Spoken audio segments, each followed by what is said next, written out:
All right, everyone, I'm back, and that wasn't long, was it? Um, last weekend was an accumulation of huge frustration. The club looking like it's dead on its feet, to be honest, and it still does look like that. But the fact that it was obvious that the 1.5 billion pounds is going exclusively to the Glazers, and and that Sir Jim's having to put his own money in to make any difference to infrastructure, and it's a tenth of what we need. We need 3 billion spending, and we've got 245 million by all accounts from him. That the fact that I'd had two or three altercations online with top Reds, who are the absolute curse of our fan base, and a big reason why the Glazers have had it so easy down the years, just made me think I'm done. But in hindsight, I'll take ownership of it. I've basically seen my arse and taken my ball home. And as time's gone by this week, I'm disengaging from everything to do with United. It didn't last. It doesn't last. I can't do that. How I feel about it might not be great, but yeah, it's hard. It's hard to walk away from something you love so much. So I'm back, and what I'll probably do is just be more careful about who I interact with online. So lesson learned. What we're going to look at today is the just constant acceptance amongst the fan base of shit, basically. That's the theme of it. I'm going to talk a little bit about the pointless protests against Luton. So, if I had an imaginary ladder, let's say, and up here is the top of the ladder, and up here is at the bottom, and what we needed, the very top rung of the ladder, to be a top football club again, was Sheikh Jassim, okay, to buy the whole club. We all know that would be the best thing. So if that can't happen, that you have Sir Jim Ratcliffe owning the whole club.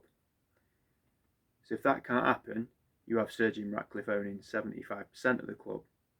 If that can't happen, you have Sir Jim Ratcliffe owning 50% of the club, with the Glazers not having much of a say of what's going on.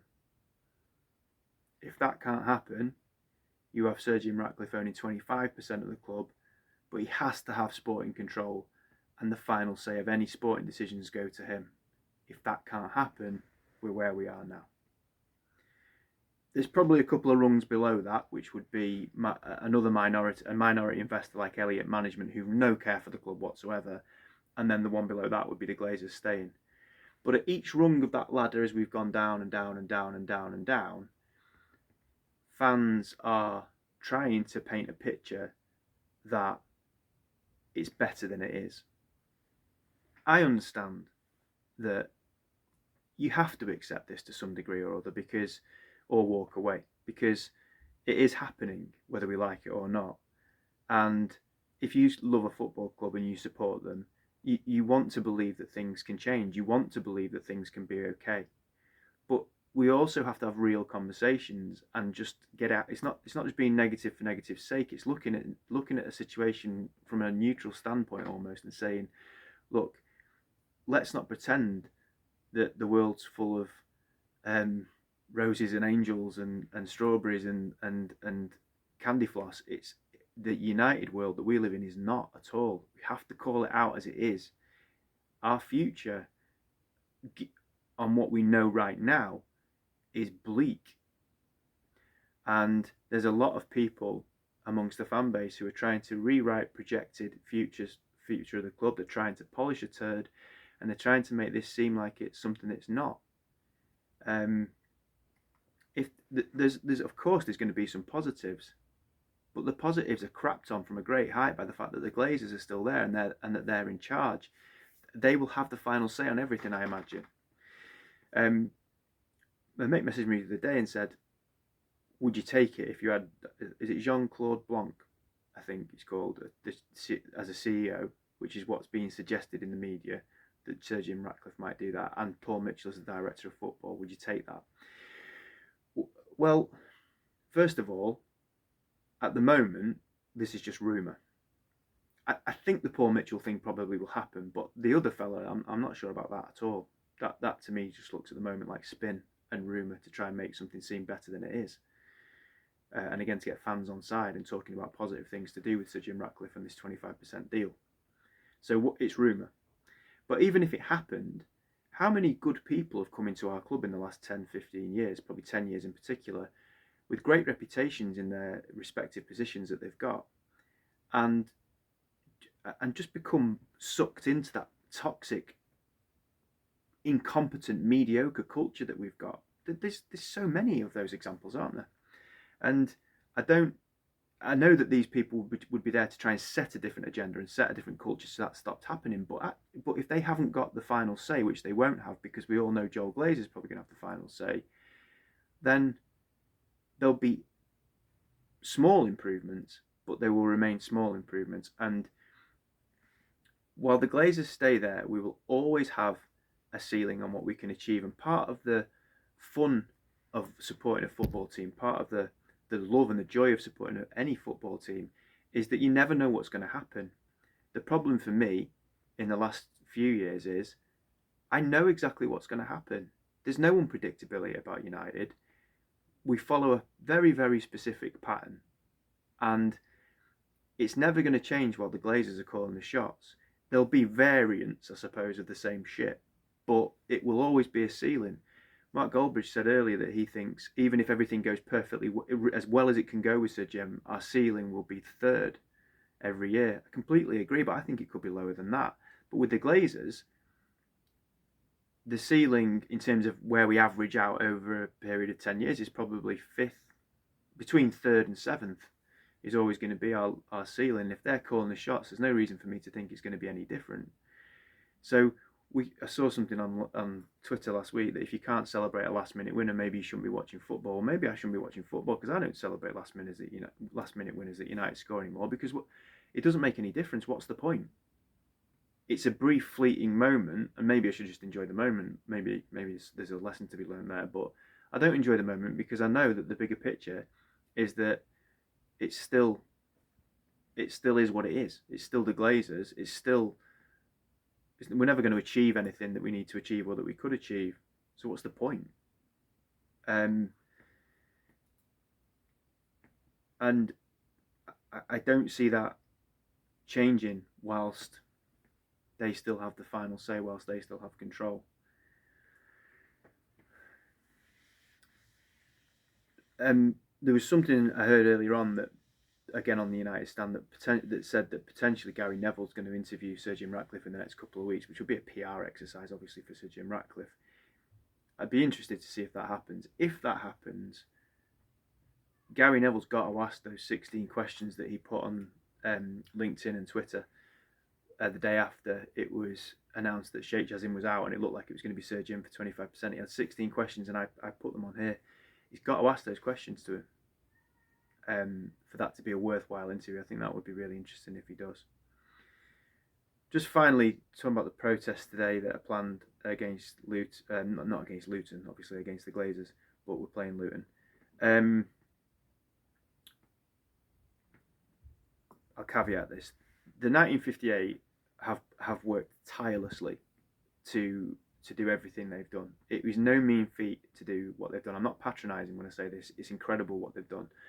The organisation, the bringing together of people, the passion they've had to show, the logistical side of it to achieve what they've achieved is monumental. It really is, and I'm not taking the piss when I say that.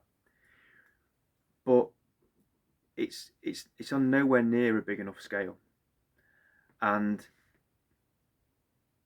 it shouldn't be, but it's starting to feel like a bit of a joke now. It's starting to become a little bit of a joke, I think, and they shouldn't be because of all the hard work they've put in. But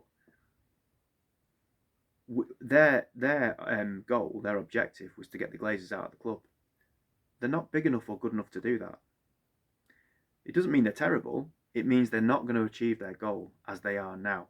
Doing what they've done and the stuff that they've planned today with a slight different tweak to it, with a different message behind it, it's the same stuff. It's meeting up, having a sing song with plenty of colour.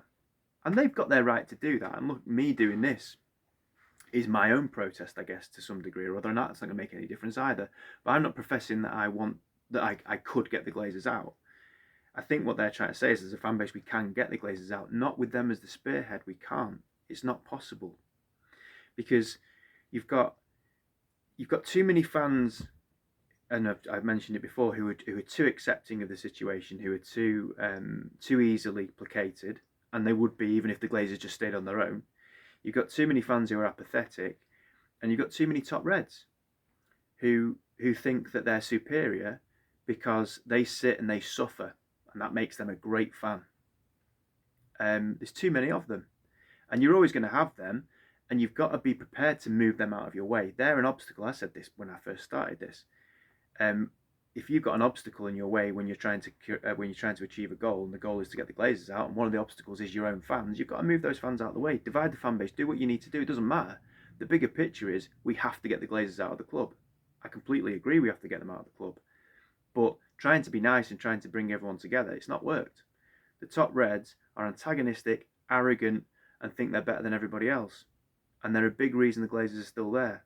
So unless you get them out of the way and find ways of causing maximum disruption, getting games called off, having the stadium half empty or whatever, those are the things we need to make any difference in terms of getting the Glazers out. And the 58 are not big enough, and are not. And when I say not good enough, I don't mean that in probably the way it sounds. They're not good enough to be able to do that. It's impossible. So the stuff they're doing now is just small fry. It doesn't make any difference. Clearly, because they've been doing it for more than a year, and the result has been that Sir Jim Ratcliffe is going to stay is going to come in, and the Glazers are going to stay and still have full control, really, of the club. So, I just don't see the point in it, to be honest with you.